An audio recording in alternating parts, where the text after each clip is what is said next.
Hi friends, പുതിയൊരു വീഡിയോയിലേക്ക് എല്ലാവർക്കും സ്വാഗതം. അങ്ങനെ വിക്രം വർക്ക്ഷോപ്പിൽ വെയിറ്റ് ചെയ്തിരിക്കുകയാണ്. അപ്പോൾ ജോസഫും സജീവനൊക്കെ കൂടെ പോയിട്ട് ആ ബാങ്കിൻ്റെ മാനേജറെ പിടിച്ചുകൊണ്ട് വന്നിരിക്കുകയാണ് കേട്ടോ. അപ്പോൾ വിക്രത്തിനെ കാണുമ്പോൾ അയാളൊന്ന് ഞെട്ടുന്നുണ്ട്. അപ്പോൾ വിക്രം എന്ന് വെച്ച് കഴിഞ്ഞാൽ അയാളെ എടുത്ത് വന്നിട്ട് ഒറ്റ അടി അടിക്കുകയാണ് കേട്ടോ മുഖത്ത്. എന്നിട്ട് പറയുന്നുണ്ട്, നീ നിൻ്റെ മുതലാളിയും കൂടിയിട്ട് ആ പാവം വിശേഷനെ കുടിക്കലിടാൻ ചോദിക്കണേ, എവിടെയാടാ നീ ആ 10 ലക്ഷം രൂപ വെച്ചിരിക്കുന്നതെന്ന് ചോദിക്കുമ്പോൾ പറയാനായിട്ട് അയാൾ കൂട്ടാക്കുന്നില്ല കേട്ടോ. അപ്പോൾ ജോസഫെ അതിങ്ങനെ എടുക്കാൻ പറയാം. അപ്പോഴേക്കും ജോസഫ് ഒരു ഇരുമ്പൊടിയൊക്കെ വെച്ച് കൊണ്ടുവരികയാണ്. അപ്പോഴേക്കും അയാൾ പേടിച്ച് വെച്ചിട്ട് യുവനെ ഒന്നും ചെയ്യരുതേന്ന് പറഞ്ഞിട്ട് സത്യം പറയാമെന്ന് പറഞ്ഞിട്ട് ഇങ്ങനെ പറഞ്ഞു തുടങ്ങാണ്. അപ്പോൾ അയാൾ പറയുന്നുണ്ട്, ശ്രീകാന്ത് സാറ് പറഞ്ഞിട്ടാണ് ഞാനത് ചെയ്തത്, ആ പണം ശ്രീകാന്ത് സാറിൻ്റെ കയ്യിൽ ഏൽപ്പിച്ചിട്ടുണ്ടെന്ന് പറഞ്ഞിട്ട് നടന്ന സംഭവങ്ങളൊക്കെ പറയാണ്. പിന്നെ വിക്രം പറയുന്നുണ്ട്, കോടതിയിൽ കേസ് തെളിയുന്നവരെ ഇയാളെ പുറത്തിറക്കണ്ടെന്ന് പറഞ്ഞിട്ട് അയാൾ അകത്തേക്ക് കൊണ്ടുപോകും. അപ്പോൾ രാജേട്ടൻ ചോദിക്കുന്നുണ്ട്, ഇനി നിൻ്റെ അടുത്ത പ്ലാൻ എന്താണെന്ന് ചോദിക്കുന്നുണ്ട്. അപ്പോൾ വിക്രം ഒന്നും മിണ്ടുന്നില്ല. അതിനുശേഷം പിന്നെ കാണിക്കുന്നത് സുഭാഷിനെ പിടിച്ചുകൊണ്ട് വന്നിരിക്കുകയാണ് കേട്ടോ. ശ്രീകാന്തിൻ്റെ മാനേജറെ പിടിച്ചുകൊണ്ട് വന്നിരിക്കുകയാണ്. എന്നിട്ട് അയാൾ കൂട്ടി 2-3 അടി കൊടുക്കുന്നുണ്ട്. പറയടാ എന്ന് പറയുമ്പോൾ, ഞാൻ ശ്രീകാന്ത് സാറ് പറഞ്ഞതുപോലെ തന്നെയാണ് കാര്യങ്ങൾ ചെയ്തിരിക്കുന്നതെന്ന് പറയുകയാണേ. പറയുന്ന കാര്യങ്ങളൊന്നും കാണിക്കുന്നില്ല കേട്ടോ. അപ്പോൾ അയാൾ സത്യങ്ങളൊക്കെ തുറന്ന് പറയുന്നുണ്ട്. അതിനുശേഷം നേരെ വീട്ടിലേക്ക് വരികയാണ്. അപ്പോൾ വേദ ചോദിക്കുന്നുണ്ട്, എന്തായി, ആളെ കിട്ടിയോ ചോദിക്കുക. ആ കിട്ടി, സത്യങ്ങളൊക്കെ മണി പറയുന്നത് പോലെ പറഞ്ഞിട്ടുണ്ട് രണ്ടുപേരെന്ന് പറയണേ. ഉപദ്രവിച്ചിട്ടാണോ, അല്ലാതെ പിന്നെ ഉപദ്രവിക്കാതെ അവർ സത്യം പറയുന്നത് തോന്നുന്നുണ്ടോ എന്ന് ചോദിക്കാൻ കേട്ടോ. അപ്പോൾ ഇനിയിപ്പോൾ എന്ത് ചെയ്യാനാണ് പ്ലാൻ എന്ന് പറയണേ. അതെന്തായാലും ശ്രീകാന്തിൻ്റെ അടുത്താണല്ലോ, ഓഫീസിലാണല്ലോ ആയ പണം വെച്ചിട്ടുള്ളത്.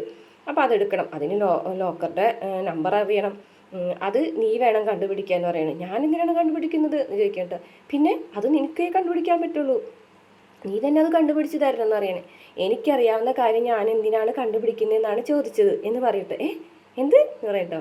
എൻ്റെ മനുഷ്യ, ആ ലോക്കറിൻ്റെ നമ്പർ എനിക്കും ശ്രീയേട്ടനും അച്ഛനും മാത്രമേ അറിയുള്ളൂ.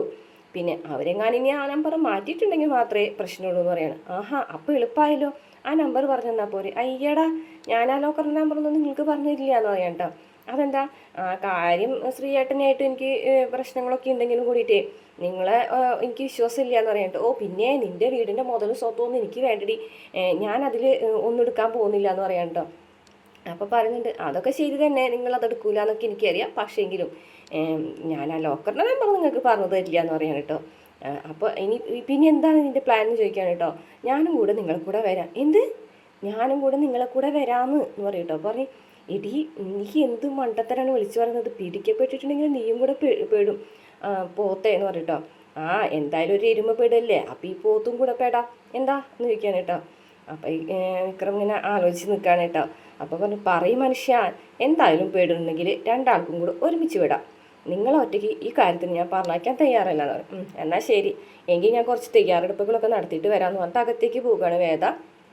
പിന്നെ കാണിക്കുന്നത് രണ്ടുപേരും കൂടിയിട്ട് വരികയാണ് കേട്ടോ. വേദയുടെ കയ്യിലൊരു കവറുണ്ട്, അതിലൊക്കെ ചാടിയിട്ടാണ് വരുന്നത്. അപ്പം ഓഫീസിൻ്റെ മുന്നിലെത്തുമ്പോൾ ക്യാമറ ഉണ്ട്. അപ്പോൾ വേദ പറയുകയാണ്, ഇതൊരു കല്ലെടുത്തിട്ട് കാണിച്ചു കൊടുക്കുകയാണ്. പണ്ട് മാവിൽ നിന്ന് മാങ്ങൊക്കെ അടിച്ച് വീഴ്ത്തില്ല, അതുമാതിരി ഒറ്റയടിക്ക് ആ ക്യാമറ താഴെ വീഴുന്നതായിട്ട് ഒരു കല്ലെടുത്ത് കൊടുക്കുകയാണ് കേട്ടോ. അങ്ങനെ വിക്രം ഒറ്റയടിക്ക് ആ ക്യാമറ താഴത്ത് വീഴ്ത്തുന്നുണ്ട്. അപ്പോൾ വിക്രമിനെ അത്ഭുതമാവട്ടെ. വിക്രം പറഞ്ഞു, വിക്രത്തിന് ഇങ്ങനെ മനസ്സിലിങ്ങനെ, ഇവിടെ എന്താണ് ഇങ്ങനെയൊക്കെ ചെയ്യുന്നത്, ഇവൾക്കൊക്കെ ഈ വഴി എങ്ങനെ അറിയാമെന്നൊക്കെ ചോദിക്കുന്നുണ്ട്, ഇങ്ങനെ മനസ്സിലാലോചിക്കുന്നുണ്ട്. അപ്പം ഇനി സെക്യൂരിറ്റി ഇല്ലേ, സെക്യൂരിറ്റിന് എന്ത് ചെയ്യുമെന്ന് ചോദിക്കുമ്പോൾ ഒരു വടി എടുക്കുക, അയാളുടെ തലയ്ക്ക് ബാക്കിലിട്ട് ഒറ്റയടി അടിക്കുക എന്ന് പറയട്ടോ. അപ്പോഴേക്കും വിക്രം പോയിട്ട് ഒരു വടി എടുത്തുകൊണ്ട് വരും. അയ്യോ, ഞാൻ പറഞ്ഞപ്പോഴത്തേനും പോയി അടിച്ച് കൊല്ലാൻ പോകണം അയാളെ ഞാൻ ചോദിക്കാണ്ട്.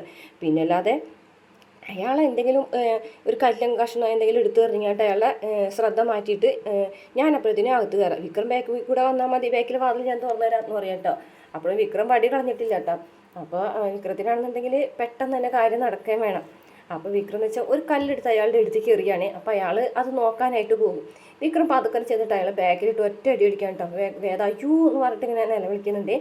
എന്താ മനുഷ്യ കാണിച്ചത്, അയാൾ ചത്തുപോകില്ലേ, അയാൾക്ക് എന്തെങ്കിലും സംഭവിച്ചാലോ എന്ന് ചോദിക്കുന്നുണ്ട്. അയാൾക്കൊന്നും സംഭവിക്കുന്നില്ല, 2 മണിക്കൂർ കഴിയുമ്പോൾ അയാൾ എഴുന്നേറ്റുള്ളൂ എന്ന് പറയുകയാണെ.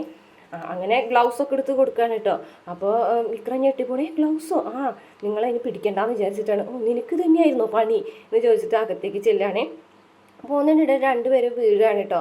കൂട്ടി ഇടിച്ച് വീഴുമ്പോൾ വിക്രം വേദന ഇങ്ങനെ കുറച്ച് റൊമാൻസോടുകൂടി നോക്കണം. അപ്പോൾ വേദ പറയുന്നുണ്ട്, ഓ ഇത്ര കഷ്ടപ്പെട്ടൊരു കാര്യം ചെയ്യുന്നതിൻ്റെ ഇടയിലുണ്ടോ റൊമാൻസ് എന്ന് പറയട്ടെ. അയ്യേ, നിന്നോട് റൊമാൻസോ ചീത്തു എന്ന് പറഞ്ഞങ്ങാണ്ട് വിക്രം എഴുന്നേക്കും കേട്ടോ. അത് കഴിഞ്ഞ ശേഷം രണ്ടുപേരും കൂടിയിട്ട് ആ ലോക്കർ ഓപ്പൺ ചെയ്യുകയാണ്. ലോക്കർ ഓപ്പൺ ചെയ്യുമ്പോൾ ലോക്കറിൽ ഒന്നുമില്ല കേട്ടോ. അത് കഴിഞ്ഞിട്ട് വേറൊരു അളമാരി ഉണ്ടാവും, ആ അളമാരി തുറക്കാണ് കേട്ടോ. വിക്രം വേറെ എന്തൊക്കെയോ നോക്കുന്നുണ്ട് കേട്ടോ. അതിൻ്റെ ഇടയിൽ വിക്രം എന്തൊക്കെയോ കണ്ടെടുക്കുന്നുണ്ട്, അത് വേദ കാണുന്നില്ല. പിന്നെ കാണിക്കുന്നത് ബാഗാണ് കേട്ടോ. ആ ബാഗ് അങ്ങനെ അവർക്ക് കിട്ടുകയാണ്, ആ 10 ലക്ഷം രൂപയുള്ള. പിന്നെ പിറ്റേ ദിവസം കോടതിയിൽ വാദം നടക്കുന്ന ഭാഗങ്ങളൊക്കെയാണ് കാണിക്കുന്നത്. വിശ്വത്തിനെ കൊണ്ടുവന്നിട്ടുണ്ട്. അപ്പോൾ വേദ ഇങ്ങനെ പറയുന്നുണ്ട്, ഈ കേസിൻ്റെ തുടക്കം മുതൽ ഞാൻ പറഞ്ഞിട്ടുണ്ടായിരുന്നു, ഒരു തെറ്റ് ചെയ്യാത്ത നിരപരാധിയായ ഒരു മനുഷ്യനെ ക്രൂശിക്കാൻ വേണ്ടിയിട്ടും കുറ്റക്കാരനാക്കാൻ വേണ്ടിയിട്ട് SK ട്രേഡേഴ്സിൻ്റെ ഉടമസ്ഥൻ ശ്രീകാന്ത് കെട്ടിച്ചമച്ച കഥയാണ് ഏതെന്ന് ഞാൻ പറഞ്ഞിട്ടുണ്ടായിരുന്നു എന്ന് പറയാൻ കേട്ടോ. അപ്പോൾ ഒന്നും കൂടെ അത് ഉറപ്പ് വരുത്താനായിട്ട് എനിക്ക് ഒരാളെ കൂടെ ക്രോസ് വിസ്താരം ചെയ്യാൻ അനുവദിക്കണം എന്ന് പറയും കേട്ടോ. അപ്പോൾ അത് ആരാണെന്ന് ചോദിക്കുന്നുണ്ട്. അത് SK ട്രേഡേഴ്സിൻ്റെ ഓണറായിട്ടുള്ള ശ്രീകാന്ത് ശങ്കരനാരായണൻ എന്ന് പറയും കേട്ടോ. അപ്പോഴേക്കും ശ്രീകാന്ത് വന്ന് നിൽക്കുകയാണ്. ശ്രീകാന്ത് വിക്രത്തിനൊന്ന് നോക്കുമ്പോൾ വിക്രം ഇങ്ങനെ പറഞ്ഞിട്ട് ഇങ്ങനെ കാണിക്കുകയാണ് കേട്ടോ, ഇപ്പോൾ കിട്ടും എന്നുള്ള രീതിയിൽ. ശ്രീകാന്ത് ആണെന്നുണ്ടെങ്കിൽ ഭയങ്കരമായിട്ട് പേടിച്ച് വെച്ചിട്ടാണ് കേട്ടോ വന്ന് നിൽക്കുന്നത്. കാരണം ശ്രീകാന്തൻ വിക്രത്തിൻ്റെ ഇടയിൽ വലിയൊരു രഹസ്യം ആ സമയത്തുണ്ട്, അതൊന്നും കാണിക്കുന്നില്ല. അപ്പോൾ അങ്ങനെ വേദ പറയുന്നുണ്ട്, ആ തുടക്കത്തിൽ നിങ്ങൾ പറഞ്ഞ കാര്യങ്ങളിൽ ഇപ്പോഴും നിങ്ങൾ ഉറച്ചു നിൽക്കുന്നുണ്ടോ എന്ന് ചോദിക്കുകയാണേ.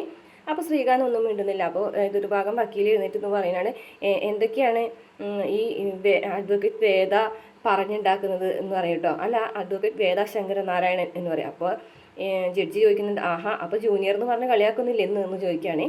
അപ്പോൾ അയാളൊന്നും മിണ്ടുന്നില്ല കേട്ടോ. അല്ല, ബാലിശമായിട്ടുള്ള ചോദ്യങ്ങളാണ് ഈ ചോദിച്ചുകൊണ്ടിരിക്കുന്നത് എന്ന് വക്കീൽ പറയുകയാണേ.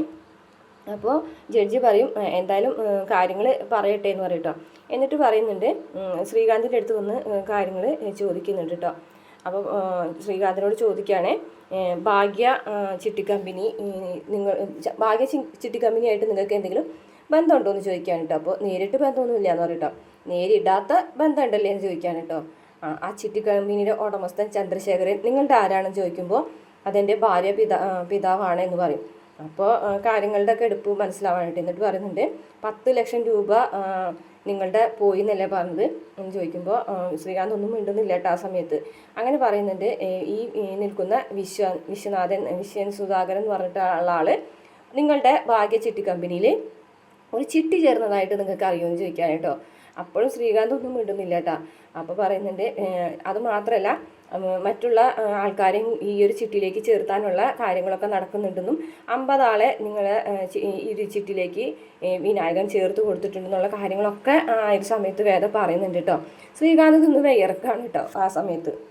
അപ്പോൾ നിങ്ങളുടെ ഭാര്യ പിതാവിൻ്റെ ചിട്ടിയിൽ ചേരാൻ വേണ്ടിയിട്ട് ആണ് വിശ്വനാഥൻ സൈൻ ചെയ്ത് തന്നിട്ടുള്ളത്.